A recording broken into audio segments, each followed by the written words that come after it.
Welcome back to I Am African podcast. I'm your host, Liz, and we have another amazing episode today.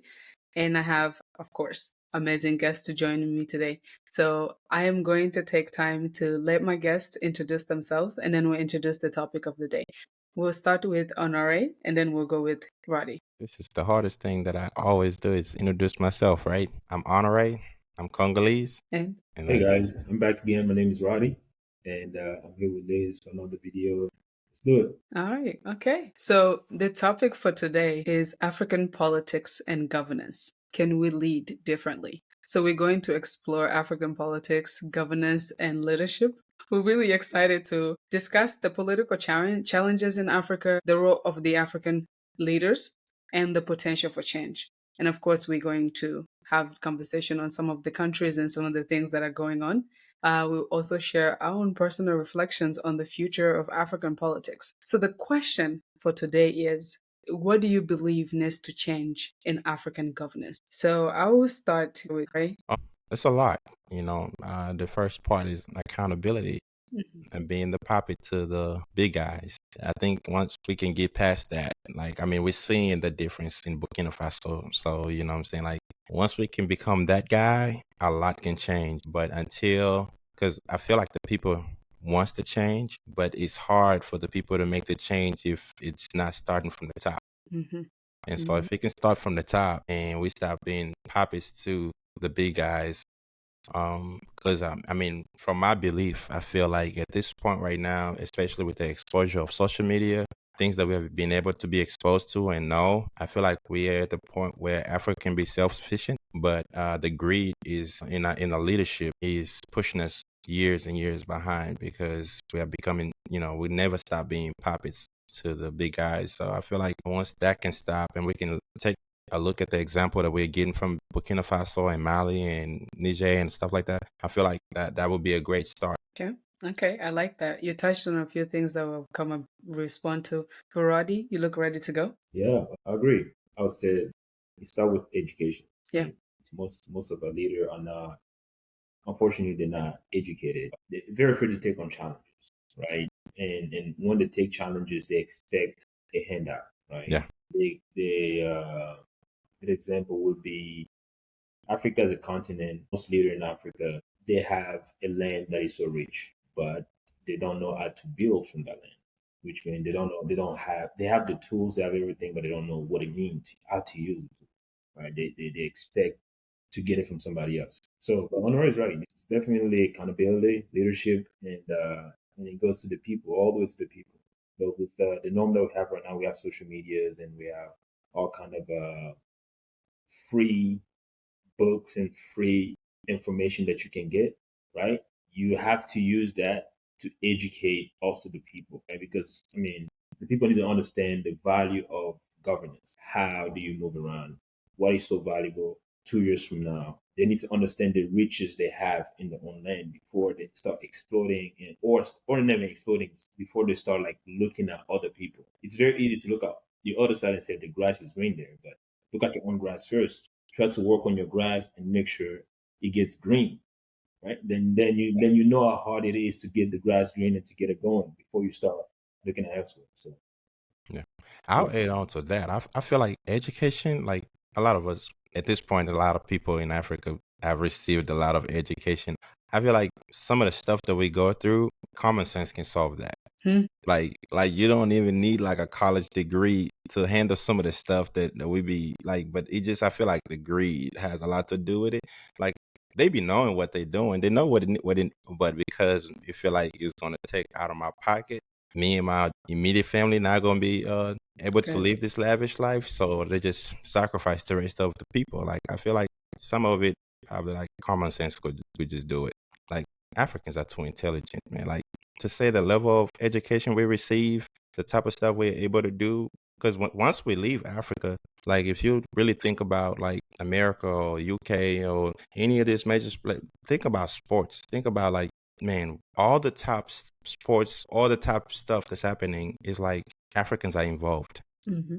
They're Yeah. somewhere in it. Even the richest guy in the world, as much as he might want to deny it, he's from Africa. You know what I'm saying? Like, and so, yeah, I feel like education is there, is needed, but I feel like common sense I already told the people like you know what you need to do, but they just won't come bring themselves to they sacrifice everyone else. Yeah, You both pointed out greed. And I feel like even in the education system, there's still like the preference for let me admit my own people so my own people succeed, right? There's some level of greed there as well. There's some level of like selfishness. And I have seen that around Africans, especially being on this side of the world, right? Once you leave and then you turn around, every single person that you talk to, if you try to reach out to people and help them, they always want to take advantage for their own selfish desires, right? You could be willingly want to help someone and they will still find a way to mess it up by trying to take advantage of you. And so that happens within the continent itself. People are very selfish. A lot of people don't even want to see other people succeed. And I feel like once we can, as people, not as politicians, we'll get to the leaders later on, but as people, we should be wanting to work together to push each other to succeed and not be so selfish of I don't want competition, so I'm going to work and push myself forward and forget about my neighbor. And I feel like that's one of the things that's holding us back. that's tough. Most of the time, this is like a basic survival instinct of every Yeah. human being, right? Even in your own family, there's always people that compete. So that's why I say, like, understanding education, break down all of that stuff. There is no way you can't build a pyramid in Egypt without having a form of educational structure that you're following, right? Mhm. The foundation of African structure was great back in the day.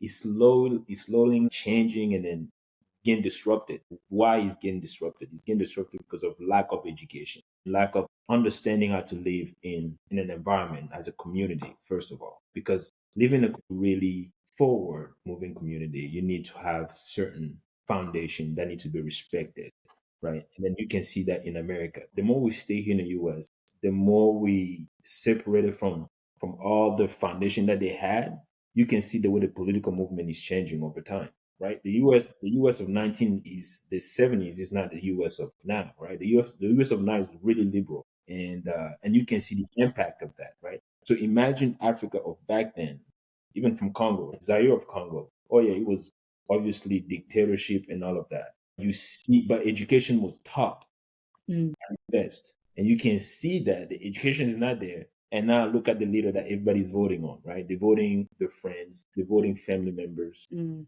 and it's going to collapse. It doesn't matter. Education is like the basic foundation to change the norm. It's facts. Okay, so my next question is related to youth and leadership. How can African youth become more involved in politics and governance to drive change in their countries? I would say policies. We need some strong policies. We need younger African that want to challenge the policies in African continent, right? Even for these new guys that are showing up in Burkina Faso, Mali, they're working on policies majority of time, right? When it comes to banking, international banking, when it comes to international businesses, right? They're working on policies, right? You have to before you trade with me, you have to respect certain policy in my country. The reason why they're breaking France apart is because the policy that the French people set in, it was ridiculous. They wasn't making money out of it. It wasn't serving well to the society there. So changing that policy, challenging that policy is the main key to create a form of respect between two country or trading. I totally agree with that one, but this is what I would say to it. I feel like the younger generation, we have gotten the opportunity to go to school that our parents didn't get. They sacrificed themselves, and so they did not get that opportunity to be as educated or learn about different policies or live in a different country where we have to abide by these policies, right? And so when we look back at home, the people that are in charge is our parents. And so we have this culture thing where the older people get to, you know what I'm saying? I feel like if the older people open up the doors and let some of the young people get in, a lot would change because we have received the education that they didn't get a chance to. And so, yeah, I feel like if they can just open up the door a little bit and let a little bit more young people to get in who have had the chance to get out the country and go get exposed, to live in a country where you had to learn how these people operate, how, the whole tax system is working, because I don't recall hearing nothing about taxes when I was at home. You get what I'm saying? And then I get here, I'm owning a business and I'm owing taxes. I'm having to fight with the IRS. It's like this is a whole different ball game for me. So if we can have some of the young people that were able to receive education be able to have a seat at the table, then abiding by this whole cultural moral thing, saying, "Oh, I'm older than you, so I get, I get the chair." Maybe we may see a lot more of like what you're saying about policies and stuff like that being introduced to the table because the people that are leading, they sacrificed a lot for their kids to go to school that they didn't get a chance to do so. Yeah, that's how I feel. Like if the younger people who have had the chance to be educated can get a chair at the table, Mhm. we can see a lot more different. I agree with both of you, but I feel like there has to be a change in the mentality, right? You use the "I'm older than you, so I get to make decisions for you" mentality, first of all. And I feel like, Roddy, I think you brought up Burkina Faso and the change they have, right? Their president is younger. And the older people in the country decided to vote for a young person because they changed their mentality and said, we need someone who is educated. We need someone who is going to stay here and push our country forward, right? So they trusted in having a younger person go ahead and lead them, right? A lot of African countries are not like that. We go back to that whole selfish mentality. Educating young people. There are reasons why a lot of young people don't get an education. It might not even have to do with the fact that they have the desire to get education. It might be that the education system is so bad that they would prefer go and do business, go and do other things than be in school so they can learn. And they might be setting those things up because they don't want a young person coming and competing with them. They don't want the young person taking them out of the office. Congo, for example, our presidents, they go like they rule for years and years. Like no one challenges them. And when they win an election, they will just continue staying. Look at Kabila, look at all of the presidents that we've had for the last like 30 years. They've all stayed in there for years and years before someone, you have to force them out of the seat. That happens in a lot of African countries. I think it was Zimbabwe. They had the president was like 90 something years old. Yep. I lived I, And I lived through that through his presidency. I was there. exactly. I lived in Zimbabwe when he was the president. Yep. So it was, it was just seeing like Robert Mugabe. Yep. Robert Mugabe. He was in the office for so long. He was on the verge of dying when he finally, like, someone else had to take over. So, how can we change the mentality and say, okay, older people, can you give the young people a chance? Because they're motivated and like money, they want to make money. The opportunities or the power that they're going to lose if they gave it away, right? But also, there's the whole traditions and like them having this belief that if a young person is running the country, they're going to run it to the basically Gen Z mentality, right? They might not agree with their visions, so they'll be running it for the young people instead of benefiting the older people as well. So they feel like the young people are going to go and just basically go out and start partying and doing all these things. That's what's going on in their head, right? They're not thinking about like the educated young people that can come and make a change. They just feel like, oh, when a young person comes, it's going to be a disaster. But how can you change their mentality? Yeah. Can I add on to that Yeah. as well? When you brought up Robert Mugabe, like also, and I see that in America as well, in a lot of older black people compared to like young people, how they operate in a mindset. Older people have lived through, like, let me just say, like in America, older people have lived through like slavery or when slavery just got abolished. And then, okay, it took some people years to even realize that I'm free. You know what I'm saying? Like your mentality like never changed. And so they still operated in that, even though you were free, it's just like your routine still was in fear of, I can't do such thing because forgetting that you are free. And so having a person that always has been ruling as long as like Mugabe did, like you're coming from like that little bit of mentality of having that fear or the powers that be, you know what I'm saying? It's just like I don't know, it never sat right with me, you know what I'm saying? Like it gets to be dragged on like for years and years because it's just that the mentality just never snapped out of the fact that you are free, or you can do such and such, or you can question such and such, or you can do your own thing. You can say, Mm-hmm. listen, I'm not following this. You don't have to give me this. I got a garden behind my house. I'm gonna feed myself. I'm gonna feed my people. That mentality from like, that's why we still have like this whole issue with like colonialism and stuff like that. Like some of that stuff is like these people enslaved us in our own house, left the house, left us on shackles in our own house, and they going back to their house and still running us in our. You get what I'm saying? Like we Mm-hmm. never realized, like, yo, I'm still in my own house. Like I can walk around here. I don't have to cook my food and send it your way. I can cook the food and eat it. And so like we're still in that because of the leadership lived through that.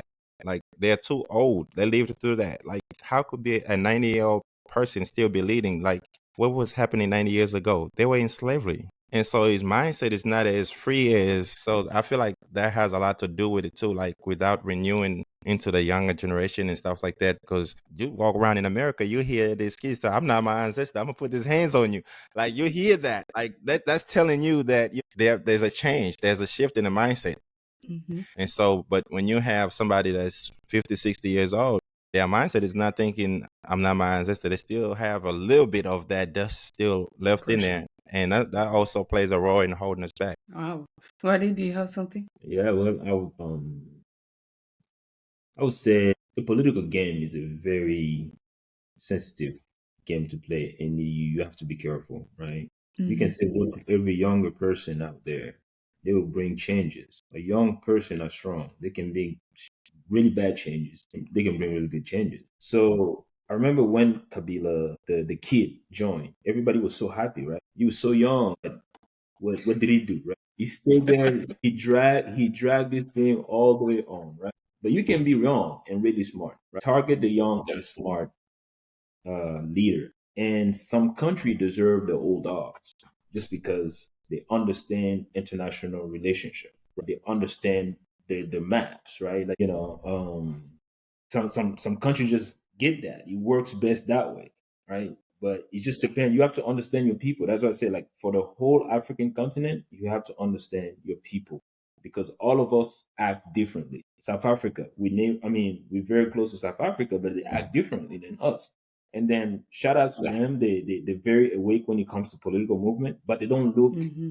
the whole entire African continent. They don't look for that, right? They try to protect themselves most of the time.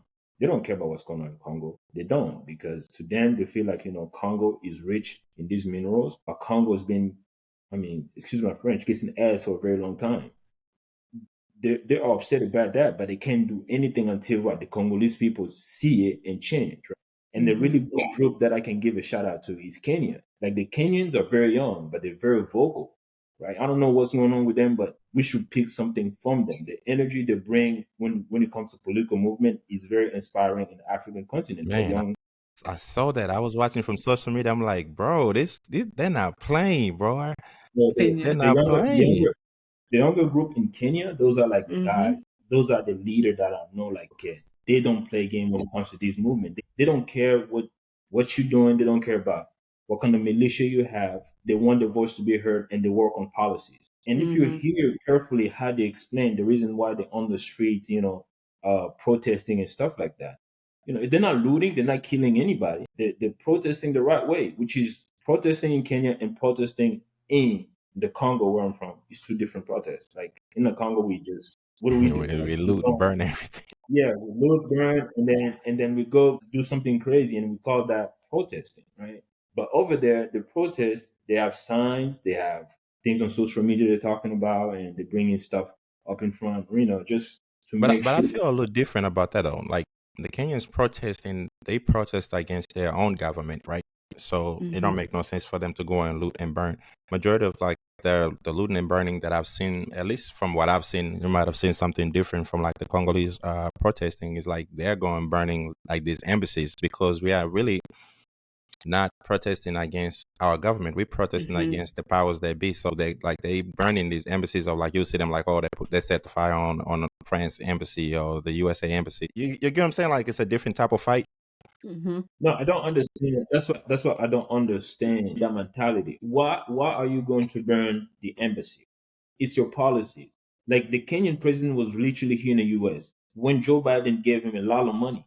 But he has like five front war in Kenya that he's not handling. How are you accepting money from this guy? And then you ask and then you ensure and then you're adding more taxes in the country so you can take the troop and then take them to Haiti, who they're To go fighting their fight own the war Hades over war. there. It didn't make any sense. Roddy, you were talking about the different types of protests, and You have the Congolese way of protest, how Congolese people are protesting, which is kind of similar to the American way of protesting in some way, because they like going and burning buildings, breaking things down, and then you have what I call the educated protest, right? The silent protest in Kenya, where people go there and just, the protest, they use signs, they use the words instead of like engaging in physical violence towards whatever they see. Did you want to add more to that, or? Yeah, I was. So we were talking about the who are you? Who is your target when you're protesting, Mhm. right? For me, I'm just so proud of the young crowd in Kenya because what they're doing is even though they're not attacking someone's embassy, right? They're attacking their policy, right? They're attacking their governments, right? The government. They're attacking the people working together, the president, whoever's in charge in the country that's they're having beef with.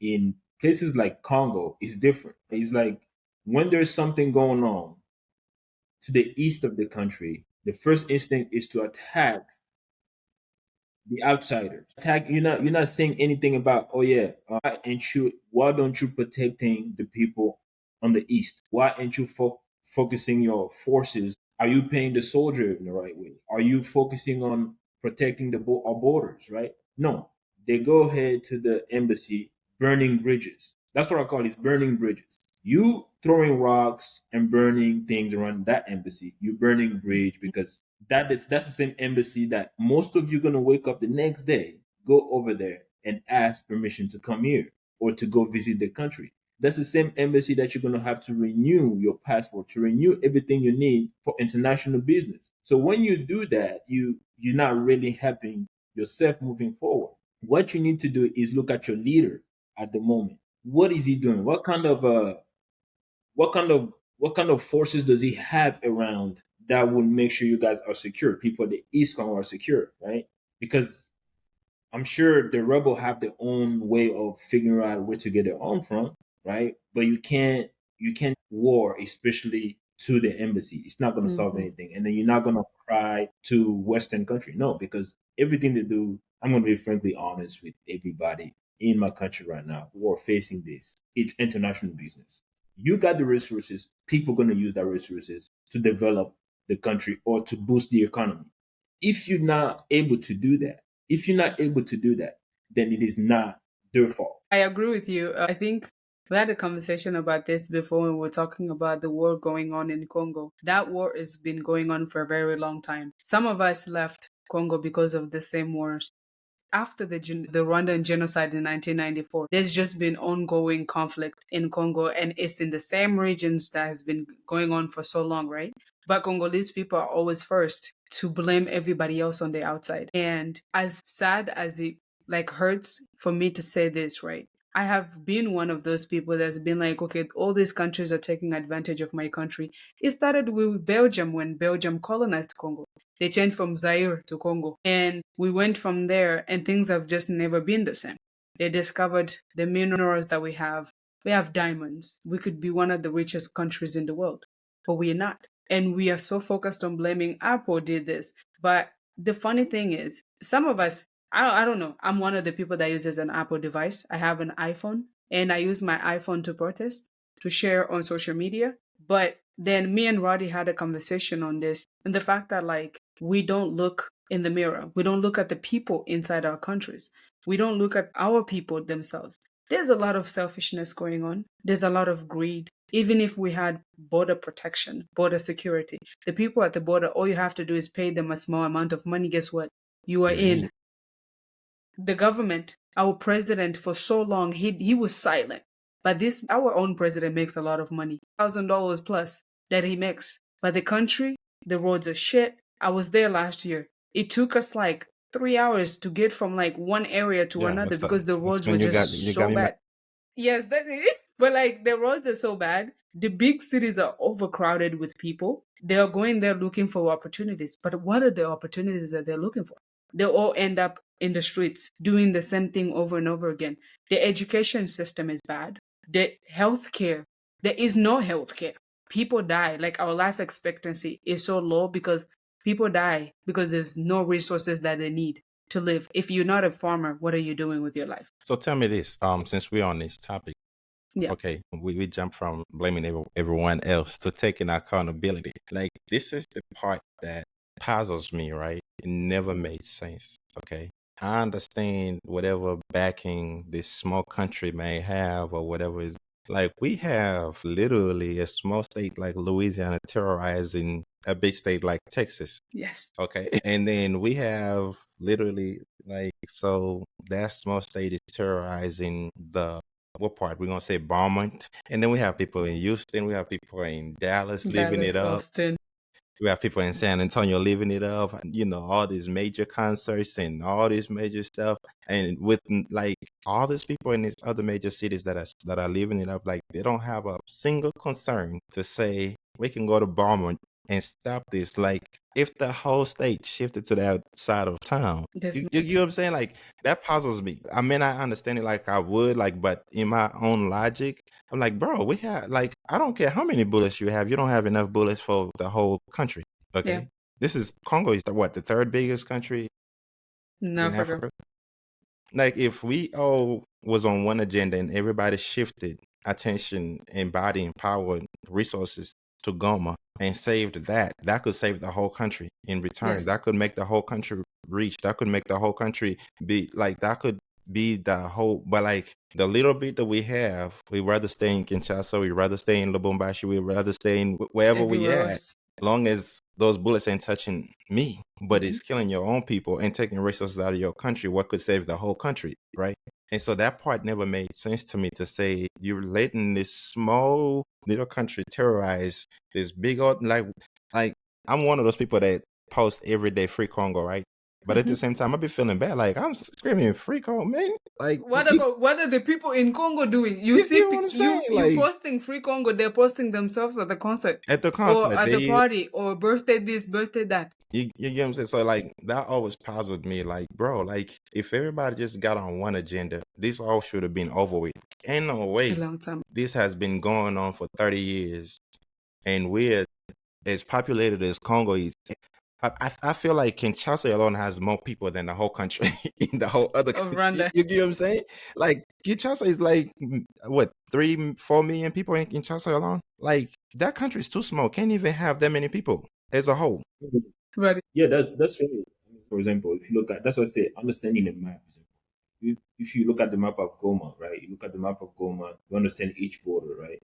And you understand where the mirror is coming from. Those are very important key map to protect this area, right? It's a sensitive area. Of course, there's always like trouble coming from those areas because there's so much riches coming from there. But also, you have to look at, the elephant in the room is Rwanda, right? I mean, it's not an elephant, but Rwanda is really small. Okay, Rwanda is very small, but it's very smart. In what? In creating the relationship they Mhm. had. Right? They're infiltrating the country from the back, but they're giving you this image of like, oh, we're infiltrating this is a really small country. How can me go ahead and infiltrate this big country? I think that's a stupid thing from Kagame to say, to be honest, because we are not looking at it as Rwanda is a small piece of a country, right? We're looking at all the disruption you have to create. You create it in a piece of land. You're not fighting. With all the respect, he's not fighting the whole entire Congo, right? He's terrorizing Goma because that's a piece of land that's nearby. Mhm. But I guarantee you, you can take the whole entire Rwanda and put it in Congo. There's no way you can win the full entire fight. Mhm. You can't do that. You can only win that fight if you're getting forces from external forces, somebody is helping you, Mhm. right? I mean, we live in a country where we know that there is private contractor where you can get weapon from. We know all of these things. So you can't just come and fool people around that, yeah, you can't, you're not behind this. We know exactly how you're working. Some of us do. But the fact that we have a blind government, that's what gives you the ability to go ahead and speak things like that, right? But at the same time, it's not for long at all. I guarantee you, it's not for long. You can do this for a little bit of time, and people are gonna catch on with you again. Mhm. And I feel bad for the people of Goma, right? Goma is pretty huge. For all these men, I feel bad for them because when they get oppressed a lot every single time, guess what they'll end up doing? They'll end up turning coats, right? They'll end up turning the coats, which means they're going to turn against what? Against the Congolese Mhm. themselves because they're not being protected Yeah. as they should. So they'd rather join a new group of rebels and say, this group, they're actually stronger than the actual government that we have, Hmm. and let them do the work. And I'm sure these rebels, they have a different agenda. It's not just to just sit there and collect dime from what Kagame is giving them. Like, they have a bigger plan, a bigger strategy that it takes time to develop. So I mean, it's just that's why I say, education and understanding, these political warfare, all these things are very important to protect your most sensitive area. Hmm. Like, if you look at here in the US, we see that the border is the main thing that's coming up all the time. Guess what? Moving forces there to protect that Hmm. area, right? Good thing we are isolated from a lot of drama, but every places where the United States set its flag and build a relationship, they make sure what? They Protect that protect area. that area. Even the smaller embassy is being protected because Americans live in it. They work there. Congo needs to open their eyes, and they need to know how to protect where the riches, where the money is at. They need to understand the map. If you don't understand the map, you will never lead your own country correctly. Fortunately, that's how it is in Africa. Yeah. Here's another point I can also bring up too. And you tell me. I mean, I own a business, so my mind think business, right? So I mean, I own a printing shop, so we get supplies from, like, let's say I order blank shirts for us to print. I get them directly from a warehouse that sells blank shirts, and then it comes to our warehouse, and we print, and then we get it to the clients. These tech companies right now at this point, this thing is at the height, right? It's at the peak right now.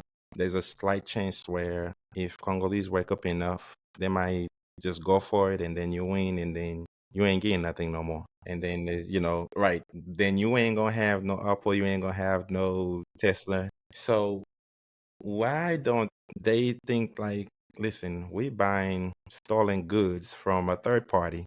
I probably could make a better deal, a direct deal with the people that they stealing from. Why don't these tech companies think that way and say, you know what? Let's cut this middleman out and go straight to the source, and let's see what we can do to help the source stabilize, so that way we can actually have a because one of the things about being in business, I've been in business for like over 17 years now, and it's like, to stay that go-to person, you have to have like these reliable sources. Like, I have a reliable source where any given moment when you tell me I want a blue shirt, I can get it for you. Hmm. You tell me I want a red shirt, I can get it for you. And so, why don't they cut the third middleman out and have a reliable source where you're getting it straight from the, you know what I'm saying? Like, go do business with the actual person. Then you won't, you get what I'm saying? Now you're like, your tech companies are on in danger right now. Like, to say, if this thing goes anywhere left, where these people catch a hold to our whole little trick, the whole little line of business we got going on, it's gonna slow our work down. It's gonna slow our production. It's gonna, like, why that's never been like a conversation to say, you know what, I'm tired of going through the middleman. Let me see if I can make a real deal with the direct, like. I can answer that for you. Yeah. Just Go ahead. so there are two things actually being in cybersecurity. That's something that we see very commonly, where tech companies would rather deal with the middleman than directly do the business themselves. The biggest thing is risk, right? They're transferring the risk. Right now, if you can see it, no one is saying, oh, Apple is coming to fight. Apple is coming directly to steal. The person in the middleman is the one taking the fault. At Mm, this point in Congo, Congolese people are blaming Rwanda. The attention, everything is going on Rwanda. Yes, they're allegedly being backed. No, it's all allegedly, right? It's not nothing that has been confirmed. What is confirmed is Rwanda is the one that's doing the damage. mhm. But you don't have evidence that Apple is going and backing Rwanda, or like Tesla is backing Rwanda. You don't have any evidence. It is all assumptions. That is what a lot of companies that use the middleman, they like to do things that way, because the middleman gets to take the risk. And in cybersecurity, it's called risk transference. Mm, So you're transferring the risk. The same thing with insurance, right? When you have insurance, you're transferring the risk to the insurance company so it doesn't directly affect you.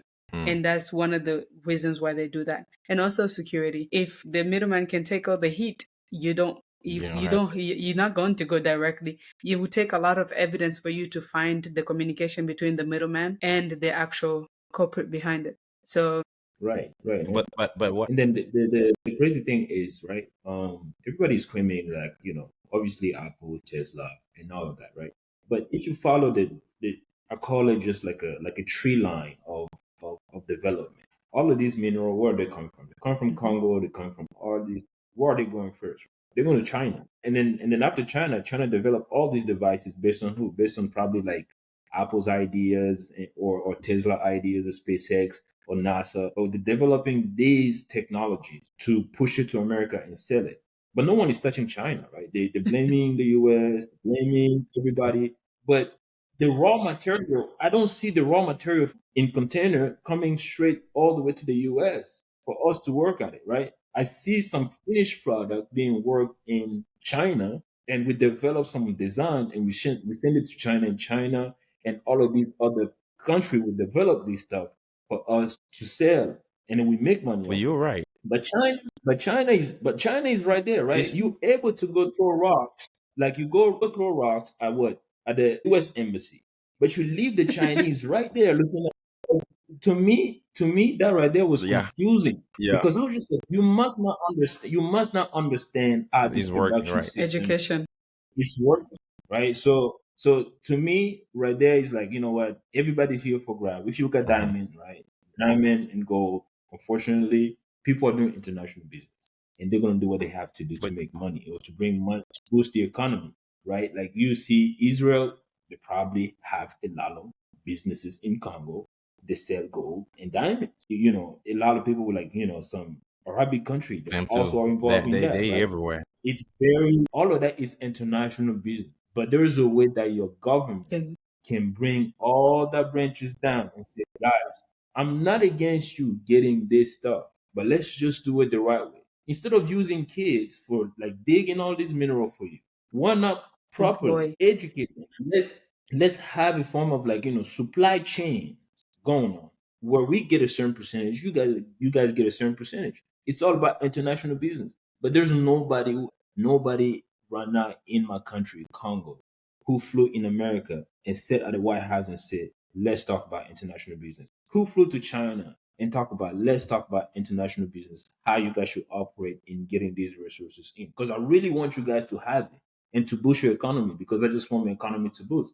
But I'm not going to let you have it and have my people suffer Mhm. for it, right? Rather, you send your own guys to dig in, and then you give us a percentage, and my people can just chill and live out of whatever fish and whatever they have in here. But what I'm not gonna have you to do, have these people put them in small little holes. You don't give them the right PPE, you don't give them the right Mhm. training, but you're developing technology that would take someone from here to the moon, but you can't give them the right PPE. Like there's something's wrong with you. So I think if they're doing the reason they're doing that, one is because they feel like we have a weak government, and we don't have any policy, we don't have any structures. So they feel like, you know what, it's let me, instead of doing that, Rwanda came to me. Rwanda flew to the US. They had a really good conversation by getting this stuff. Rwanda is talking to the Chinese, right? They have really good conversation when it comes to international business. Rwanda said, you know what? I can get it for you because I don't have it in this piece of land. The land next to me got it. So I will do that and get it. But if our country, the Congo, get up there and say, you know what, Rwanda is the middleman. Look, he's creating a mess for you. I'm gonna go over there. Let's have a conversation. From now on, you guys are getting it from me. You, I think that will elevate a lot of stress. And then people really want. They don't, it's not like they don't want you to have an iPhone. They want you to have this iPhone, but we want you guys to do it the right way. Can I just say this? Roddy for president. Come on, let's go, man. Let's go. Roddy for president. Look, he dropping Let's gems take it back. real calm and just like Anyways, we're going to switch. Yeah, We'll switch back to the topic about Africa because I have one last question that we need to go through. This is on regional collaboration, right? How can African countries strengthen regional collaboration to address common challenges like security, trade, and all the issues that we presented today in this podcast? How can they work together to collaborate and make sure that the free together? movement of people. Free movement of people, man. Like that's simple. I think everybody been screaming that for so long. The free movement of people. You think about it, man. Like when you go to Europe, there's no borders. When I was there, with your ID, you can just wake up today and you're in London, and then you wake up the next day you're in Paris. You just ride the train. Same ID, same driving license that you use in Sweden. It works in Norway. It works in Belgium. It works. You know what I'm saying? So that whole mindset where people can't freely move and wake up, and so now like the people travel overseas more than they travel to the country next door to them, right? And That is so true. and it takes more to go overseas than it takes to go next door than it would take to go next door. But it's just because of the border, because like you can't move around like this. So now the money that I had to accumulate, I'm spending it in London, I'm spending it in the UK versus spending it in Ghana versus spending it in South Africa. And then a South African come and spend it in my country. And then something I Fantastic. discovered, I can go sell it in South Africa, and then South Africans come sell in my country, Nigerian, this and this. But like since we can't move around, we can't circulate the money amongst ourselves. We circulate the money. It's like we get a little bit from them, and then we're going to turn it right back in. Like here, take it back, take it back. But like, yeah, but I feel like a border-free Africa would like revolutionize everything. Like it would change a lot. That money never left the continent. It stays. You get to do more with it, I just, I'm with the whole border free Africa thing. Like these people came and put borders and tell us we don't like each other. This is the border. Don't cross. If they cross, you shoot them, you do this. But and then when you go to their own house, it's free movement. It's free. It's crazy. It's crazy. It's free movement. It's a lot of stuff like being on this side of the world. Like just puzzles me a lot. See. Sometimes I question a lot of stuff. So that's part of it in answering that question. But I'm gonna add this too, since I might not get another chance to talk. That, and then also do you as you do me, right? I wake up with my American passport. I can just get up and just go anywhere I want to go. But and then somebody in Kenya can't just get up with their Kenyan passport and go where they want to go. They're telling you I went to the embassy and my visa got declined. I can't go to the U.S. But and then somebody in the U.S. can just wake up and can just go to Kenya. So like, if I gotta go through all of these to get into your country, you need to go through all of this to get into my country. Like everybody freely just go to Africa in and out, but Africans can go everywhere freely in and out. Like why is that the case? So like if we can get to the point of where you have laws about XYZ, we can't come and do this in your like in Dubai. You cannot, as a foreigner, go and open a business and own it 100%. You have to be 50% owned by somebody from there. Else, yeah. Why do they own 100% in your country? You know what's funny? There's a lot of African leaders, at least the younger ones, Burkina Faso, and there's another African country that just did that. Like they started putting restrictions on Americans or non-Africans that are traveling to the country to have to go through this. And Congo, actually, they put something in place where, like, if you're not Congolese, you need a visa to go into Congo. And it was something that wasn't there. It wasn't there for a long time. It's actually like, okay, a step. But I do agree with you on the free visas. Like, Africans should be able to go to other Africa. Ghana is doing it. You can go to Ghana if you're African, you're in the continent, you can go to Ghana without having a visa. And I feel like that's a step towards change. And I think a lot of African leaders, they need to adopt that. There are a lot of African countries that are advanced than others, and that's because they are adopting the Western way of living, and they're learning from the West. They're learning from like outside countries or continents outside of Africa to say, okay, how can we also advance? Because if you're doing bad and you can see other countries are doing good, why are you not trying to find out what they're doing that you're not doing? Yeah.